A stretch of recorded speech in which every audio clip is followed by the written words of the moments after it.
친구란 어떤 존재라고 생각하시나요? 저에게는 정말 너무 소중한 친구가 있어 저희들의 이야기를 들려드리려고 합니다. 저는 40대 중반의 평범한 두 아이의 엄마이자 남편의 아내이죠. 그런데 저에게는 아주 특별한 그리고 고마운 친구가 있어 제가 특별한 존재가 된 것 같답니다. 돌이켜 생각해보면 저에게 이 친구가 나타난 것은 제가 타고 태어난 큰 복인 것 같아요. 친언니 같기도 하고 친동생 같기도 한 이 친구는 제 인생에 있어 축복 같은 사람입니다. 그 친구도 제가 그렇다고 하더라고요. 참 저희들은 서로가 애틋하고 절절하고 그렇습니다.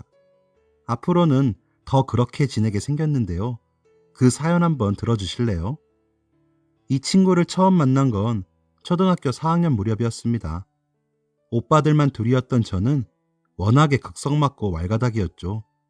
오빠들과는 나이차가 얼마 나지 않는지라 꼭 선머슴 애처럼 자라다 보니 교실에서 남자 아이들과도 우악스럽게 놀기가 일쑤였습니다. 새학기가 시작되고 얼마 뒤 한 여자애가 전학을 왔습니다. 뽀얀 얼굴에 리본과 러플이 많은 노란 원피스를 입은 그 여자애가 한눈에 마음에 들었습니다. 저는 오빠들 옷을 물려받느라 꿈도 못 꾸는 옷이었죠. 어찌나 곱고 예쁘던지 그 아이와 꼭 친해지고 싶었습니다. 그래서 쉬는 시간에 다가가 안녕, 난 효주라고 해. 이 동네에서 모르는 거 있으면 다 물어봐. 내가 엄청 잘 알거든. 이라는 시답지 않은 말로 인사했던 것으로 기억합니다. 그런 저를 보며 그 아이는 방실거리며 웃기만 했는데 후에 말하기를 뭐 이런 애가 다 있나? 했다고 하더라고요. 하지만 싫지 않았답니다. 전화 가서 친구는 어떻게 사귀나 했는데 먼저 손을 내밀어주는 아이가 있어 너무나 반가웠고 고마웠다고 하더라고요. 알고 보니 집 방향도 비슷했기에 우리는 그날부터 매일 학교를 갈 때도 집으로 갈 때도 함께 다니기 시작했습니다. 친구는 여동생만 둘이었는데 사촌 언니가 물려주는 옷을 입는다고 하더라고요. 그러다 보니 본인의 옷은 다 사촌 언니의 취향이라며 자기는 원피스가 싫다고 하더라고요. 불편하다면서요. 그러다 서로 바꿔서 옷을 입어보자고 아이디어를 내더라고요. 그래서 우리는 옷을 교환하여 입고 돌려주는 사이가 되기도 했습니다. 서로 체격이 비슷해 옷이 딱 맞아 신기하면서도 꼭 친자매 같다며 서로 배신하지 말고 죽을 때까지 친구하자고 약속을 하기도 했었습니다. 정말 유난스럽게 붙어 다닌 것 같네요. 방과 후에도 만나 몰려다니고 방학 때는 서로의 집에 가서 자기도 하고 그랬습니다. 학년이 올라가 반이 바뀌었을 때는 다시는 못 볼 것처럼 울고불고 했었죠. 그래놓고 쉬는 시간마다 복도에서 수다를 떨고 편지까지 쓰며 서로를 그리워했습니다. 동네가 같다 보니 중학교도 같은 학교를 가게 되었어요. 서로 예민했던 시기라 별거 아닌 일로 처음 다퉜을 때는 세상이 끝나는 것 같았죠. 그러고는 이틀도 안 돼 서로 미안하다며 대성통곡하고 풀기도 했습니다. 주변에서도 다른 친구들이 유난스럽게 붙어 다닌다고 할 정도로 단짝이었습니다. 교환 일기라고 해서 서로 번갈아가며 일기를 쓰기도 하면서 서로 비밀 하나 없는 시기를 보내기도 했습니다. 첫사랑이 누군지, 부모님과는 왜 싸웠는지까지 정말 모르는 게 없는 사이였죠. 그 친구와 함께라면 어느새 시간이 휙 지날 정도였으니까요. 그러다 보니 친구의 부모님과 저희 부모님은 서로 딸이 하나 더 생겼네 라며 예뻐해 주시기도 했습니다. 그래서 더 열심히 붙어 다닐 수 있었던 것 같네요. 하지만 저희의 이런 시간은 그리 오래 지속될 수는 없었습니다. 집을 좀 더 넓혀서 가기 위해 저희 집이 다른 지역으로 이사를 하게 되었기 때문이었죠. 고입을 앞두고 있던 저는 나 전학 안 가. 여기에 방 얻어줘. 여기서 나 혼자 학교 다닐 거야. 아니면 지영이네 맡겨주면 안 돼? 라며 엄청난 반항을 해보았지만 소용없었죠. 이사 가기 전날 친구가 저희 집으로 와 함께 자고 이삿짐 차가 나가는 모습까지 함께 본 후 헤어지게 되었습니다. 지금 생각하면 별로 먼 거리도 아니었는데 그때는 꼭 다시는 못 볼 것처럼 그렇게 울면서 헤어졌습니다. 학군이 달라서 그렇지 1시간이면 올 수 있는 거리로 이사를 한 것이었거든요. 처음엔 매일 편지도 쓰고 답장을 기다리고 주말마다 만나고 했죠. 그러다 각자 고등학교에 들어가서는 삐삐가 생겨 무슨 일만 있으면 쪼로록 연락을 하게 됐습니다. 방학 때는 3, 4일씩 서로의 집으로 가서 자기도 하고요. 꼭 대학은 같은 대학을 가자고 약속했는데 지키지 못했습니다. 저는 공부를 그냥저냥 했는데 친구는 잘했거든요. 그 친구를 따라잡기에는 실력차가 좀 나더군요. 그래서 그 친구는 서울 상위권 대학에, 저는 서울 안에 있는 대학에 입학하게 되었습니다. 그렇게 대학 입학을 계기로 저희는 한 집에 살게 되었습니다. 룸메이트가 된 거죠. 그 친구 학교와 제가 다니는 학교 중간쯤에 방이 2개인 빌라를 얻어 함께 지내게 되었습니다. 부모님들께서도 너무 잘 됐다며 안심하시면서 반찬이나 생필품을 부지런히 보내주셨습니다. 오빠들은 그러다 둘이 시집가서도 붙어 사는 거 아니냐고 놀리곤 했었고, 친구 동생들은 자기도 친구랑 함께 살고 싶다며 부러워하기도 했습니다. 하지만 각자 학교 생활하고 아르바이트하고 연애도 하느라 막상 함께 지낸다고 해서 전처럼 붙어 다니지는 못하더라고요. 그래도 그 친구가 있어서 얼마나 든든했는지 모릅니다. 서로의 연애 이야기도 즐거웠고, 힘들게 하는 사람이 생겨도 그 친구에게 털어놓으며 맥주 한잔하면 다 풀어졌거든요. 친구와의 시간이 너무 즐거워 집에는 잘 가지도 못했습니다. 어느 날 새벽 전화벨이 울려 일어나 친구가 받아보니 저희 아버지가 쓰러졌다는 소식이었던 겁니다. 친구가 저를 서둘러 깨워 헐레벌떡 옷을 입고 택시를 타고 아버지께서 실려 가셨다는 저희 본가 지역의 병원으로 향했습니다. 도착해보니 아버지께서는 벌써 돌아가셨더군요. 며칠 전 통화할 때만 해도 집에 자주 안 온다고 잔소리하시던 분께서 갑자기 심장마비로 돌아가신 겁니다. 막내딸이라고 오빠들에 비해 더 오냐오냐 해주시던 아버지셨기에 그 황망함을 어떻게 해야 할지 모르겠어 그저 울기만 했습니다. 언제나 웃으며 그 자리에 계실 줄 알았는데 그렇지 않더군요. 죄책감에 더 괴로워하는 저를 달래주며 함께 울어주던 친구는 아버지 장례식 내내 학교도 알바도 가지 않고 제 곁을 지켜줬습니다. 그런 친구에게 저희 엄마는 진짜 우리 딸 같다 하시더군요. 갑작스런 아버지의 죽음이 믿어지지 않는데 그런 제가 무너지지 않게 지켜주던 그 친구가 얼마나 고맙던지요. 이 은혜 두고두고 갚겠다고 생각했습니다. 장례식이 끝나고 일상으로 돌아와서도 친구는 혹시나 제가 혼자 슬퍼할까봐 전보다 절 더 살펴주었습니다. 그런 친구가 너무 고마워서 더 씩씩하게 지내려고 노력했습니다. 그러다 보니 아버지는 마음속에 묻어두고 또 제 생활로 돌아가게 되더군요. 그때가 저희가 대학 3학년쯤 되었을 때니까 한창 바쁘기도 했고요. 갑자기 혼자 계신 엄마에게 연락도 자주 해야지 하면서도 전화하면 눈물만 날 것 같아 못하곤 했는데 그 친구가 하루에 한 번 전화를 했다는 것을 나중에서야 알고 또 고마웠습니다. 저보다 어른스러운 구석이 많았던 그 친구에게 항상 신세를 지는 느낌이었습니다.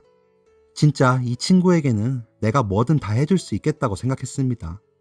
그렇게 시간은 흘렀고 우리는 취업 준비를 하게 되었습니다. 졸업이 얼마 안 남은 시기이기도 했고 그 무렵에 친구의 여동생이 서울로 학교를 오게 되어 집을 다시 알아보자고 이야기를 나누게 되었죠. 고민을 하다가 엄마 생각에 저는 저희가 살던 지역으로 취직을 하겠다고 이야기를 했죠. 친구는 그래도 서울에서 취직해 계속 함께 할 것을 권했지만 혼자 계신 엄마가 너무 신경 쓰이더라고요. 제가 사는 지역이 서울과 아주 먼 지역도 아니고 그쪽에도 제 전공 분야 회사가 많기도 했고요. 그래서 자주 놀러 올 테니 서울 오면 재워달라고 하며 전학 가던 날 그날처럼 울어버렸습니다. 별것도 아닌데 괜히 북받쳐서 눈물이 나더라고요. 그런 저의 어깨를 토닥이며 으이그 이러면서 어떻게 어머니를 지킬래? 나도 자주 갈게. 너도 자주 놀러 오자. 다른 건 몰라도 어머니 얘기하니까 보내줘야겠다. 라며 함께 울더군요. 친구는 학교도 좋았고 학점도 잘 받아서인지 저보다 먼저 취업에 성공했습니다. 식품회사였는데 앞으로는 자신의 회사 제품만 먹으라고 농담을 하기도 했었죠. 그리고 얼마 뒤 저도 집에서 40분 거리의 회사로 취업에 성공하며 짐을 싸서 엄마가 계시는 저의 본가로 들어가게 되었습니다. 첫 출근하기 전까지 엄마와 시간을 많이 보내려 노력했습니다. 그동안 혼자 쓸쓸하셨을 테니까요. 다행히 친구와 저의 서로 졸업식 날짜가 달라 아침부터 엄마와 다녀오기도 했고, 제 졸업식에도 친구와 친구 여동생이 와주기도 했습니다. 우리는 그렇게 떨어져서도 어른스럽게 잘 지내는 법을 배우고 있었습니다.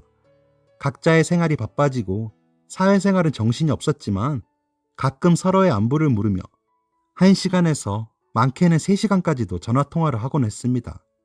주로 상사역이나 남자친구와 안 좋을 때 함께 씹어줄 사람이 필요할 때였지만 저희는 더 돈독해지는 것을 느끼곤 했습니다. 그렇게 사회인으로서 역할에 익숙해져 갈 무렵 퇴근한 저에게 저희 엄마께서 지영이 엄마 사고 난 거 알고 있었니? 나도 오늘에서야 알았어. 병원도 가까운데 몰랐어? 하시더군요. 깜짝 놀라 다시 돌아나가 택시를 타고 병원 쪽으로 가며 전화를 하니 친구가 기운이 하나도 없는 목소리로 전화를 받더군요. 어디야? 어머니 사고 난 거 왜 말 안 했어? 병원도 우리 회사 바로 앞인데 라며 물으니 친구는 말없이 울기만 했습니다. 서둘러 가보니 수술이 끝나고 경찰서도 다녀오고 정신이 없었겠더라고요. 일명 퍽치기라고 부르는 오토바이로 가방 낚아채기를 당하셨는데 가방을 끝까지 놓지 않으시려다가 넘어지시면서 머리를 심하게 다치신 겁니다. 급하게 수술에 들어가셨지만 어머니께서는 의식을 회복 못하셨고 중환자실에 계시게 되었습니다. 친구와 친구 여동생은 서울에서 회사와 학교를 다녀야 했고 아버지와 막내 여동생이 번갈아가며 면회 시간에 맞춰 오기로 정했는데 발이 안 떨어진다며 울더군요. 그런 친구를 달래주며 야, 나도 있잖아. 나도 올 수 있는 대로 들여다볼게. 일단 올라가서 일 보고 주말에 와. 라고 이야기하니 친구는 울면서도 제 손을 더 꼭 잡더라고요. 그런 친구에게 제가 뭐라도 할 수 있어서 기뻤던 것 같습니다. 친구의 어머니의 면회 시간은 다행히 제 점심시간과도 비슷한 시간이었기에 저는 그 다음 날부터 점심시간에 병원으로 향했습니다. 저희 회사와 10분 정도 걸리는 거리라 가능했지요. 친구의 아버님은 너무 고맙다고 하셨지만 저는 그렇게 할 수 있어서 얼마나 다행이었는지 모릅니다. 그 친구에게 받은 은혜를 그렇게라도 갚을 수 있었으니까요. 그러다 2주 뒤쯤 어머니께서 의식을 회복하셔서 제가 친구와 통화를 시켜주기도 했었습니다. 그렇게 회복하시는 줄 알았습니다. 마음이 좀 놓였죠. 하지만 어머니는 더 이상 버티지를 못하고 며칠 뒤 갑자기 돌아가시고 말았습니다. 하필이면 범인이 잡혔다 소식에 아버님께서 경찰서에 가시는 바람에 면회를 오지 못하신 날이었는데 저에게 고맙다는 말을 남기시곤 돌아가셨습니다.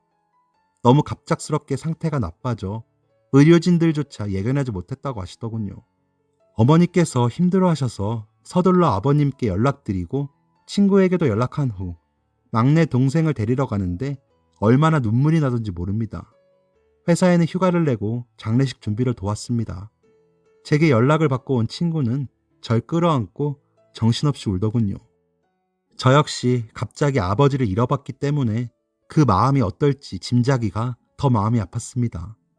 그렇게 어머니의 장례를 치르고 친구의 집으로 가 친구의 방에서 함께 쉬고 있는데 친구가 효주야, 진짜 너 없으면 어쩔 뻔했는지 모른다. 너무 고마워. 라고 하더군요. 그래서 야, 우리 아빠 돌아가셨을 때 너가 알바비 받은 거 다 털어서 택시 태워주고 장례식 내내 같이 있어줬던 거에 비하면 이건 아무것도 아니야. 라며 웃었더니 넌 우리 엄마 병원에도 와줬잖아. 임종도 지켜주고. 진짜 넌 우리 집 딸이다. 라며 웃다가 울더군요. 우리는 그렇게 한참을 끌어안고 울다가 방에서 나와 아버지와 동생들을 챙겼습니다. 그러면서 저는 생각했습니다. 이제 우리 정말 뗄래야 뗄 수 없는 사이구나 하고요. 친구가 했던 것처럼 가까이서 달래주지 못하는 게 너무 속상하기도 했지만 더 자주 통화하며 2주에 한 번꼴로 저희 엄마 반찬을 친구 집과 아버님 집에 나르며 지냈습니다. 그러다 아버님께서 딸들이 있는 서울로 이사를 결심하시며 아직 고등학생인 막내 여동생과 친구 회사 근처로 이사를 하셔서 친구와 친구 여동생은 자연히 아버님과 함께 살게 되었습니다. 그 후에도 저희 엄마가 김치나 장아찌 같은 반찬을 하시면 한 달에 한 번 정도 제가 나르곤 했죠. 두 집이 마치 친척집에 오가는 것처럼 지내게 되었습니다. 저희 엄마도 당연히 그렇게 해야 한다고 하셨고, 반찬을 받으면 아버님은 그냥은 먹을 수 없다며 온갖 선물을 하셨습니다. 서로 그렇게 오고 가다 보니 정말 친척 같다고 웃기도 했었죠. 이런 친구가 있다는 게 너무 행복했습니다. 그렇게 시간은 또 흐르더군요. 저희는 계속 잘 지냈습니다. 친구 여동생들과도 스스럼 없이 지내며 함께 찜질방에 가서 때도 밀어주고 막내 용돈도 주면서요. 친구는 갑자기 엄마를 잃은 동생들을 안타까워하며 더 열심히 언니 노릇을 했습니다.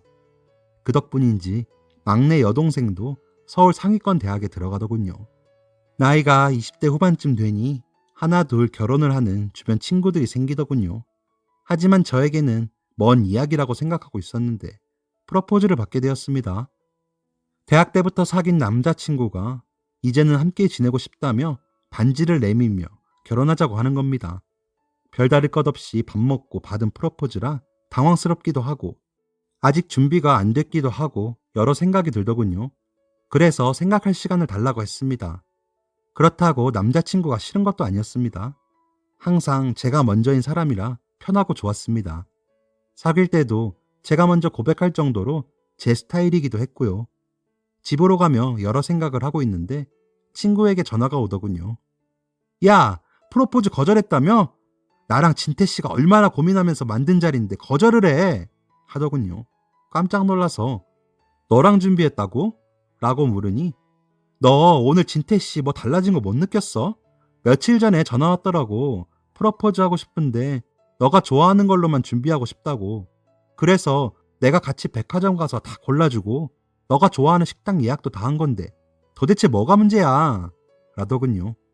그제서야 남자친구가 다른 날보다 더 잘생겨 보였던 것이나 제가 좋아하는 식당에 좋아하는 메뉴를 고민도 없이 한 번에 고른 점이 생각났습니다. 항상 절 배려하느라 저에게 물어보며 결정하는 사람인데 그날따라 척척척 혼자서 다 해결하기에 웬일인가 했거든요. 웃음이 나서 웃었더니 야, 진태씨만한 사람이 어디 있니? 너에 대한 마음 변함없지. 직장도 그만하면 탄탄하지. 집안 어른들도 교양 있으시고 좋다며. 왜 고민해? 라고 묻길래 사람이야 너무 좋지. 흔히들 따지는 조건도 너무 좋아. 너도 알다시피 내가 사람 보는 눈이 좋잖아. 너한테 먼저 딱 가서 친구하자고 했잖아 내가. 근데 벌써 결혼해야 한다고 생각하니까 놀라서 아직 오빠들도 안 갔는데 라고 대답했죠. 그랬더니 어머니한테 내가 벌써 얘기했거든. 어머니께서는 너무 좋으시대. 왈가닥 같은 너 좋다는 사람 있을 때 보내신대. 너 시집가면 집 줄여서 이사 가시면 된다고 걱정 말라고 하시더라. 라며 또 절 울리더군요. 사실 큰오빠는 외국으로 발령이 나서 지금까지도 살고 있고 작은 오빠는 제주도에서 친구들과 식당을 하며 살고 있었기 때문에 엄마는 제가 없으면 혼자 지냈어야 했거든요. 그래서 엄마를 혼자 두고 결혼을 해야 한다는 생각이 제일 마음에 걸리더라고요. 그런데 친구는 벌써 제 마음을 알았던 겁니다. 으이그, 멀리 안 가면 되잖아. 진태씨는 벌써 너희 집 근처로 집 알아봤대. 사람 속이 그렇게 깊더라. 애 태우지 말고 결혼하자고 해. 라며 잔소리하는 친구의 말 때문인지 고민하고 있던 제 마음의 짐이 좀 덜어져서인지 다음날 아침 전화에 하자 결혼. 지영이랑 아주 다 짜고 쳤다며. 치, 고마워. 라고 말해버렸습니다. 그렇게 일사천리로 결혼은 진행되었고 마침 큰 오빠도 휴가차 들어올 수 있다는 날짜에 맞춰 8월에 신부가 되었습니다. 프로포즈 받은 지 6개월 만에 저는 유부녀가 된 것이죠. 결혼 준비할 때도 친구가 적극적으로 함께 알아봐주고 도와줘서 생각보다 힘들지 않게 할 수 있기도 했습니다. 남편이 된 남자친구는 저희 엄마에게 더 잘했습니다. 가끔 야근으로 제가 늦으면 저희 엄마와 저녁을 먹기도 했고요.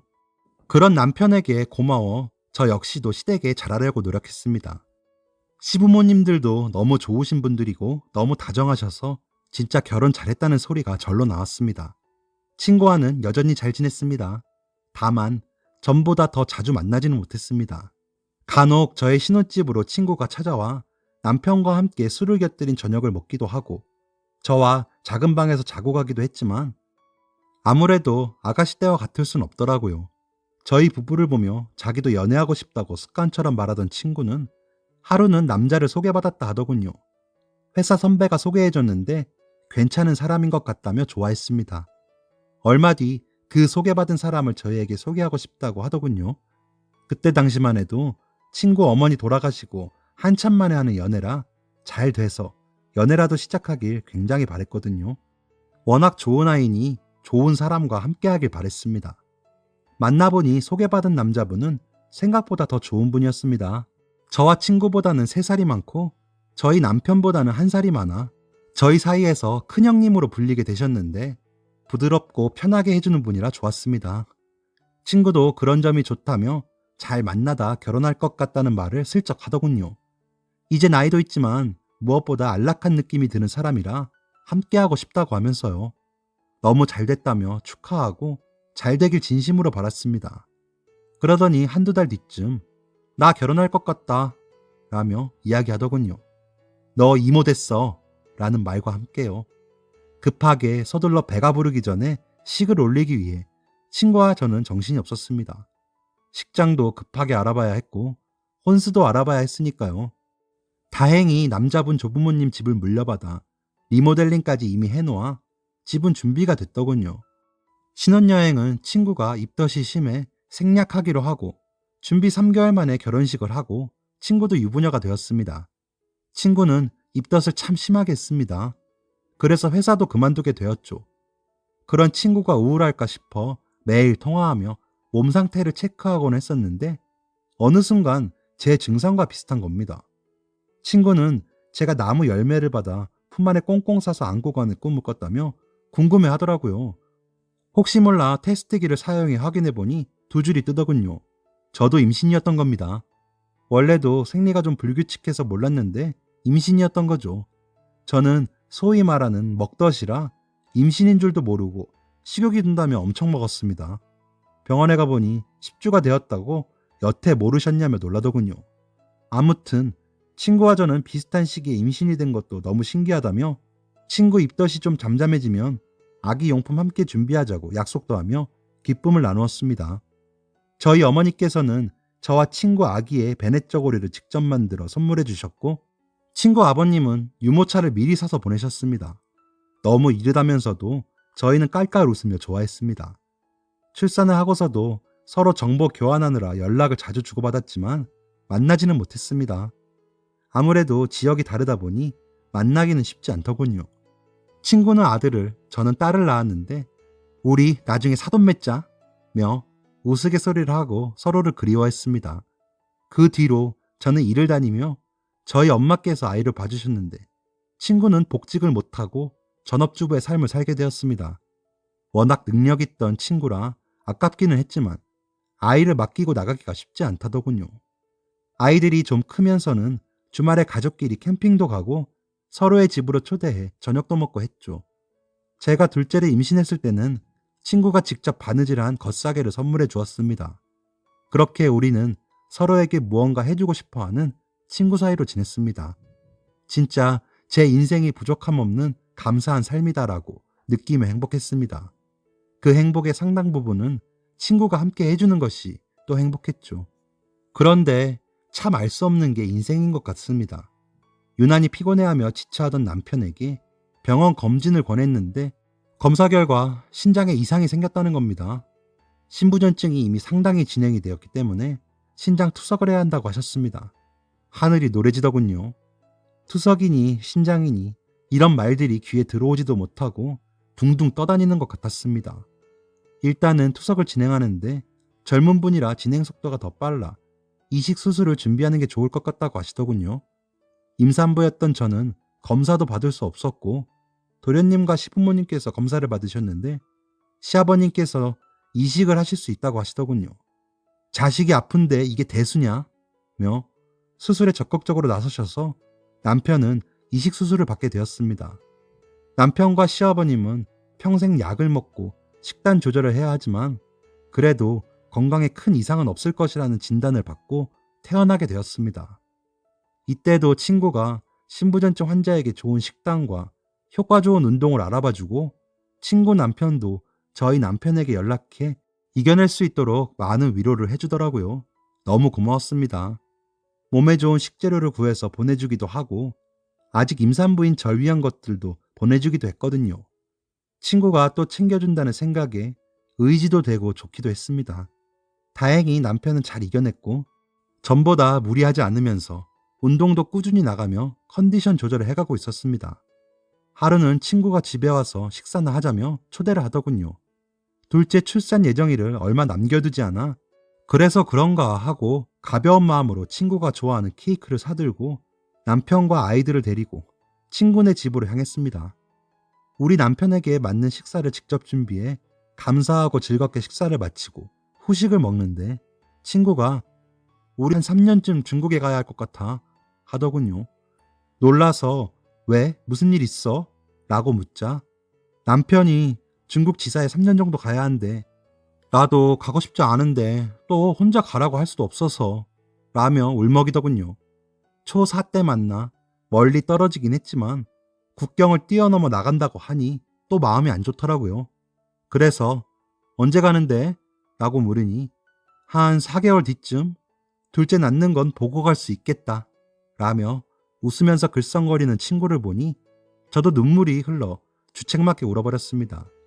시차 심하지 않으니 통화라도 자주 하며 지내자고 이야기하는데도 왜 그렇게 눈물이 나던지요.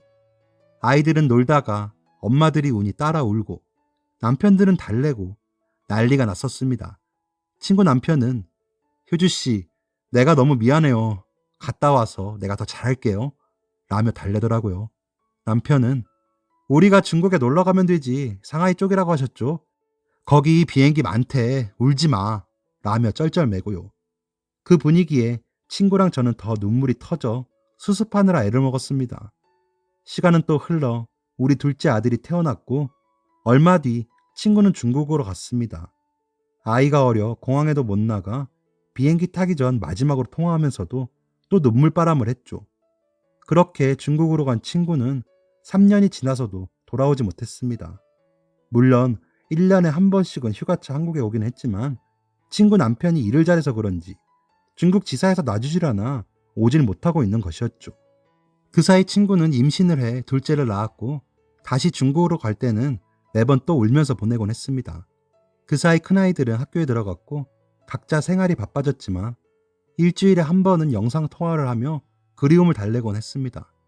그러다 코로나 시국에 들어서며 오도 가도 못하는 상태가 되었을 때는 혹시나 친구가 위험할까 발을 동동거리게 되더군요. 친구 아버지께서도 2달에 한 번은 찾아뵈었는데 너무 걱정하셔서 오히려 제가 달래드리기도 했습니다.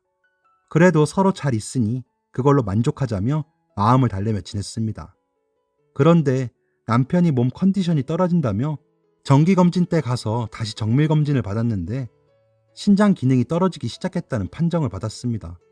일단은 치료를 받아보지만 진행 상황이 안 좋으면 다시 이식 수술을 받아야 한다고 말씀하시는 의사 선생님 말씀에 전에 제가 임신 중이라 검사를 못했었는데 검사받게 해주세요 라고 말씀드려 검사를 진행했습니다. 그러나 저와 남편은 이식 불가능이라는 결과가 나와 이식 대기자 명단에 올려놓게 되었습니다. 남편의 건강이 안 좋다 보니 친구에게 연락을 못하고 온 연락도 받지 못하다 통화가 되었는데 한국으로 온다는 겁니다. 그래서 무슨 일 있어? 라고 물으니 남편이 회사 근처에 맛집이라고 소문나서 자주 갔던 식당이 있었는데 그 식당에서 사용하던 재료가 식품위생법에 걸렸다고 하더라. 여기는 QR코드로 결제를 많이 해서 방문자인 걸 알았는지 연락이 왔대. 혹시 모르니 검사를 받으라고 권하더래. 그래서 검사를 해봤는데 신장에 이상이 발견됐대. 그래서 한국에서 다시 검사 받으려고 준이 아빠 다니는 병원 어때? 라고 묻는데 가슴이 무너지더군요. 이런 것까지는 함께하지 않아도 되는데 왜 이런 것까지 하면서요. 그래서 병원 좋아. 교수님도 좋으시고 우리 남편도 다시 재발해서 치료 시작했어. 이게 무슨 일이니? 하자. 진짜 이게 무슨 일이니? 어머 어떻게 해? 라며 친구가 먼저 울어버리더군요. 서로 힘내자고 위로하면서도 상황이 상황이니만큼 기가 막히더군요. 2주 뒤쯤 친구네 가족은 한국으로 들어와 2주간의 자가격리를 끝내고 남편이 다니는 병원에서 검사를 받았습니다. 치료를 받으러 간 남편과 시간이 겹쳐서 만났는데 친구 얼굴이 반쪽이 됐더군요. 서로 안쓰러운 마음에 별 말도 못하고 검사 결과에 대해서만 이야기 나눈 뒤 헤어져 각자 집으로 향했습니다. 친구 신랑은 가족 아무와도 일치하지 않아 이식 대기자 명단에 올렸다고 하더라고요. 안타까운 마음이 컸지만 일단 사람은 살아야 하니 더 건강식을 챙기고 서로 정보도 교류하며 지냈습니다. 1년을 기다렸지만 코로나 시국이라 그런지 저희 남편이나 친구 남편 둘 다 이식의 기회는 오지 않았습니다. 마음은 급한데 이루어지지 않으니 속이 상하더군요. 그래서 친구에게 B형 신장 구하기가 이렇게 힘드니? 라고 투정 아닌 투정을 늘어놓는데 준이 아빠 B형이야? 야, 나 B형이잖아 하더군요. 그렇다고 너 신장 떼달라고는 못하지 라고 했죠. 효주야, 내가 지금 든 생각인데 혹시 모르니까 우리 서로 남편이랑 검사나 좀 해볼래? 맞으면 맞는 쪽이 기증하면 되지 하는 겁니다. 내 혈액형이 O형이라 혈액형은 다 상관없는데 한번 검사라도 해볼까? 라며 대답하니 그래, 왜 여태 그 생각을 못했을까? 너 남편이랑 맞으면 주려고 했다며? 그럼 우리 검사해보자 라며 병원 예약을 잡더군요. 그렇게 우리 두 쌍의 부부는 서로의 공여 희망자가 되어 검사를 받았습니다. 검사 결과는 놀랍게도 양쪽 다 서로에게 이식 가능하다고 나왔습니다. 의사 선생님도 놀라시더군요. 이런 케이스가 정말 드물다면서요. 하늘이 내린 친구라는 게 정말 저희가 아닐까 하며 저희는 단번에 수술 스케줄을 잡았습니다. 그것도 같은 날로요. 친구와 저희 남편이 먼저 하고 그 다음 저와 친구 신랑이 수술을 할 수 있게끔 수술 스케줄이 잡혔더라고요. 저희 아이들은 저희 엄마가, 친구네 아이들은 친구네 시부모님께서 봐주시기로 하고 수술대에 오르게 되었습니다. 눈을 뜨고 나니 친구와 나란히 누워있더군요. 아마도 남편들도 그랬겠죠. 웃으면 안 되는데 웃음이 났습니다. 우리 남편과 친구 남편이 살았다는 생각과 친구와 제 모습이 너무 기가 막혀서요. 서로에게 목숨을 빚진 부부라는 생각에 소설 같다는 생각도 들더군요. 우리 이제 진짜 피를 나는 형제네요. 친구 남편이 농담처럼 한 말처럼 저희는 더 가까운 사이가 되어버렸습니다. 저희 엄마는 너희는 원래 쌍둥이로 태어날 걸 잘못 태어났나 보다 하시더군요. 친구 아버지께서는 저에게 너무 고마워서 어쩌냐, 뭐 먹고 싶니? 매번 너한테 신세만 친다, 내가 라며 전화해서 우시고요. 제가 받은 건 다 잊어버리신 것처럼 말이죠. 저희는 더 가까워졌습니다. 그럴 수밖에 없었지만 말이죠. 우스갯소리로 회사 다 그만두고 지방의 공기 좋은 곳에서 요양이나 하며 살자고 이야기는 하긴 했는데 언젠가는 정말 이루어지길 희망해 봅니다. 이 친구라면 정말 언제 어디라도 여건만 된다면 함께 지내고 싶거든요. 진짜 제 삶의 오아시스 같은 친구 아닙니까? 정말 자랑하고 싶습니다. 이런 친구가 제 곁에 30년이 넘는 시간 있다는 사실을요. 요즘같이 각박한 세상에 이렇게 나누고 싶고 또 선뜻 나누고 마음까지 놓을 친구가 있는 게 얼마나 큰 재산인가요? 저는 부자인 것 같습니다. 저와 제 친구, 남편들이 건강하게 사이좋게 행복할 날들을 축복해 주신다면 감사하겠습니다. 더 건강해지면 다시 사연을 보내도록 하겠습니다. 긴 글 읽어주셔서 감사합니다. 지금까지 사연 들어주셔서 감사합니다.